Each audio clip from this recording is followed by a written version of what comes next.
안녕하십니까, 레필입니다. 11월 13일 코오롱 플라스틱 보도록 하겠습니다. 네, 먼저 증시 보겠습니다. 코스피 코스닥 둘 다 1.5% 이상 상승했고요. 코스피는 2968포인트, 코스닥은 1009포인트로 상승을 했습니다. 자, 그래서 외국인 기관이 또 이렇게 옵션 만기일 목요일 이후에 금요일 첫날에 이렇게 대규모로 매수를 해주면서 우리나라 증시를 끌어올렸고요. 그동안 우리나라 증시가 좀 미국장 대비해서 좀 많이 디커플링된 그런 모습이 보였는데 옵션 만기 이후 새로 열린 장에서 이렇게 좋은 모습을 보여줬습니다. 특히나 이제 외국인 포지션이 이렇게 바뀌었다라는 점에서 좀 의미가 있는 것 같고요. 앞으로 이제 외국인 투자자가 지금 11월 말까지 계속 들어와 줄 것인지 또 지켜보는 것도 중요할 것 같고요. MSCI 이슈가 있기 때문에 거기에 대해서도 신규 진입 종목들도 있거든요. 그래서 이제 편입 종목들이 추려졌기 때문에 그런 종목 위주로도 수급이 많이 들어올 겁니다. 기간도 마찬가지 외국인과 함께 6천원 가까이 매수해주면서 1조 가까이 매수가 들어왔고요. 아주 괜찮은 흐름이었습니다. 자, 그래서 적절하게 쌍바닥 근처에서 반등을 해주면서 그래도 이 저점 라인은 지켜주겠다라는 움직임이 만들어졌고요. 금요일에는 보통은 이제 증시가 좋지 않게 진행이 되었었는데 이렇게 또 오랜만에 금요일에 불장으로 마무리를 했습니다. 자, 그래서 이 구간에서 한번 쉬어갈 것인지, 이런 구간처럼 한 두세 달, 많으면 이제 네 달까지도 좀 쉬어갈 것인지 지켜보도록 하겠습니다. 투자자 같은 경우는 외국인 기관 양매수 해주면서 오랜만에 좀 크게 매수가 들어왔습니다. 자, 그 다음에 코스닥도 마찬가지고요. 외국인 매물이 외국인이 2천억 정도 매수해주면서 21선과 61선 사이를 다시 한번 지켜내면서 이렇게 이 수렴 구간을 다시 이어가고 있고요. 결국에는 241선 지켜주면서 진행되고 있습니다. 그래서 여기서 이제 쭉 올라갈 것인가, 그런 점도 주목을 해보시면 좋을 것 같고요.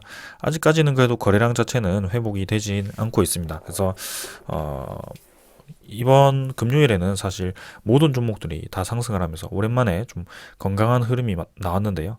그래도 아직까지는 바이오 종목보다는 실적주, 성장주, 그런 종목 위주로 좀 투자를 하시는 것이 좋아 보입니다.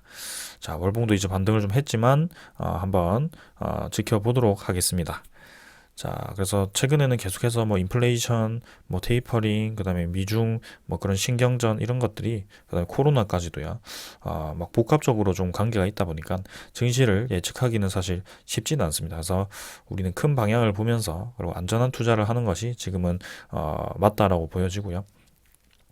외국인 투자자는 이렇게 많이 매수를 했습니다. 그래서 2천억 매수했고 기관 투자는 좀 나갔지만 최근에 코스닥 쪽에서 외국인이 계속 매수를 해주고 있습니다. 그래서 좀 주목을 해볼 필요도 있다. 자, 그 다음에는 환율을 보게 되면 1179원으로 조금 내렸지만 그래도 이 구간에서 계속 유지를 해줍니다. 그래서 여기서 큰 박스권을 그릴 것인가, 아니면은 여기서 반등을 해줄 것인가, 뭐 그런 좀 지켜보면 될 것 같고요. 결국에는 1100원 중후반대에서 계속 이 가격을 좀 유지를 하지 않을까라는 생각을 하고 있습니다. 그래서 가파르게 올라왔기 때문에 어느 정도 이 구간에서 자리 잡는 것도 필요하고요. 결국에는 이 고점 라인까지 한번 올라갔다가 떨어질 것으로 생각이 됩니다. 그래서 그때까지는 좀 증시에 좀 부담스러울 수 있기 때문에 조금은 경계를 하면서 실적주 위주로 투자를 하심을 추천드립니다. 자, 그 다음에 미국 국채금리 1.57%로 뭐 적당히 상승을 한 것 같고요. V자로 좀 반등해주면서 원래 구간 돌아왔습니다. 그래서 여기서 추가로 좀 많이 급하게 올라가 버리면 또 증시에 부담스러울 수 있기 때문에 좀 천천히 가는지 그렇게 지켜보면 될 것 같고요. 지수 선물 같은 경우는 뭐 좋게 다 마무리했습니다. 뭐 큰 움직임 없이 조금 상승해서 마무리했고요. 그래서 다음 주 증시부터 이제 이번 주 금요일 첫날 좀 이렇게 좋게 진행되었기 때문에 우리나라 증시가 다시 한번 수급이 좀 들어오면서, 특히 외국인 수급이 좀 들어오면서 좀 안정적으로 흘러갈 것인지 또 주목을 해보면 좋을 것 같습니다. 자, 오늘 여기까지 하고 종목 보겠습니다. 코오롱 플라스틱 보겠습니다. 오늘 550원 올라서 3.9%, 거의 4% 올랐고요. 14,450원으로 마무리를 했습니다. 시간의 가격은 14,600원으로 조금 더 올랐고요.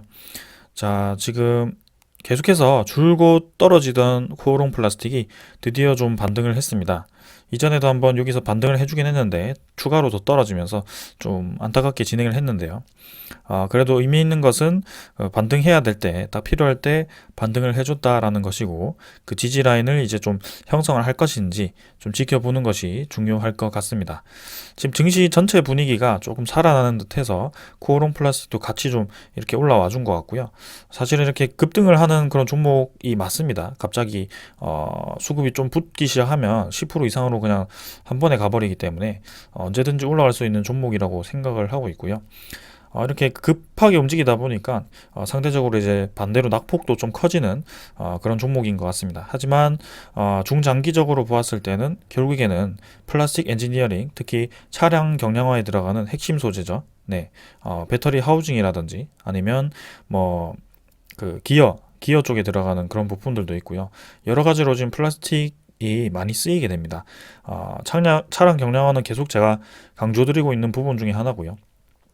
네, 그래서 특히 이제 전기차가 들어서면서 이제 대전환기, 네, 차량이 전기차로 바뀌면서 부품들도 많이 바뀌게 되었고요. 구조 자체가 바뀌기 때문에 이런 소재들이 새로 만들어지게 됩니다. 그런 폭발적인 이 소재 생산에 의해서 이 지금 코오롱 플라스틱과 같은 이런 기업들이 갑자기 이제 급성장을 하게 되면서 이렇게 주가가 좀 관심을 많이 받는 그런 상황인데요.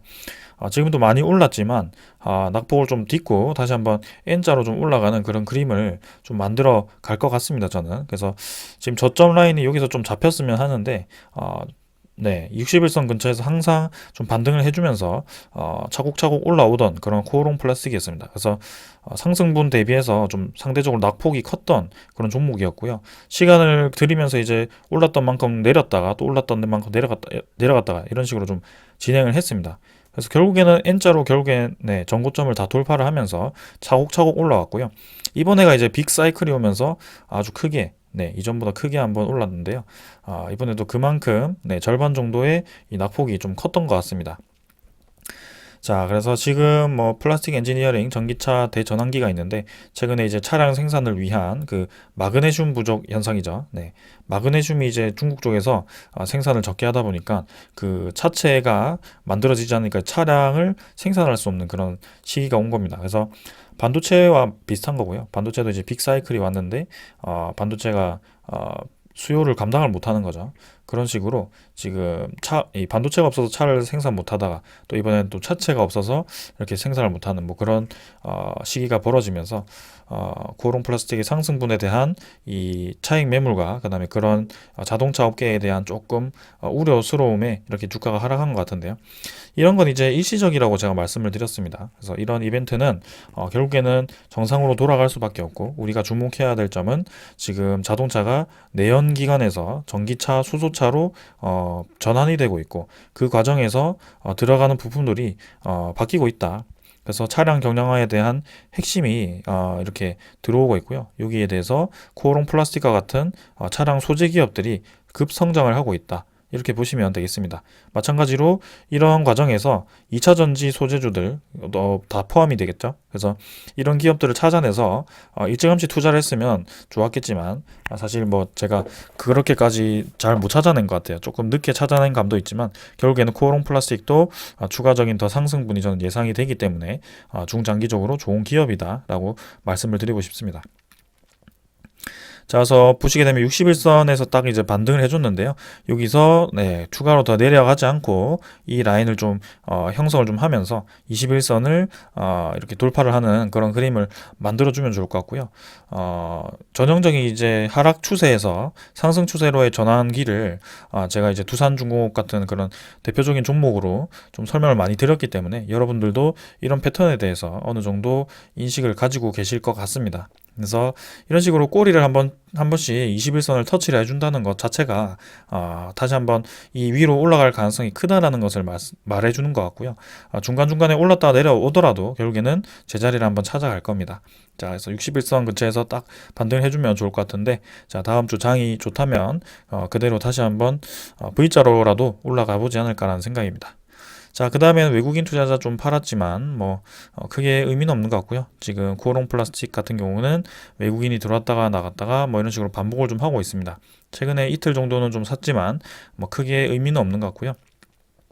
그냥 중장기적으로 차곡차곡 올라가고 있는 종목이다 보니까 낙폭에 대해서 뭐 크게 염려할 필요는 없을 것 같습니다. 그래서 바닥 라인이 잡힌다면 이점에서 이제 좀 매수를 들어가 보셔도 좋을 것 같고요. 21선 돌파를 하면서 21선 추세가 위로 들려진다면 이제는 다시 한번 이런 식으로 올라갈 가능성도 충분히 있는 종목입니다. 그래서 올라갈 때 보시면 정말 뭐 호가창이 그냥 엄청나게 빠르게 돌파가 됩니다. 이게 막 대형주처럼 무거운 매물이 없기 때문에 그런 식으로 가볍게 가볍게 움직이는 거고요. 그만큼 쉽게 올라갈 수 있다. 뭐 그렇게 말씀을 드리겠습니다. 그래서 1차적으로는 16,500원 정도죠. 여기가 이제 저항선이 될 거고요. 두 번째는 이제 21,000원 정도, 네, 요 정도 라인까지도 19,000원 정도까지도 좀 저항선이 되겠지만 이런 벽을 하나씩 좀 돌파를 해 가지 않을까 뭐 그런 생각을 하면서 네, 다음 주 좋은 장 기대를 해보겠습니다. 자, 오늘 여기까지 하고 마무리하겠습니다. 감사합니다.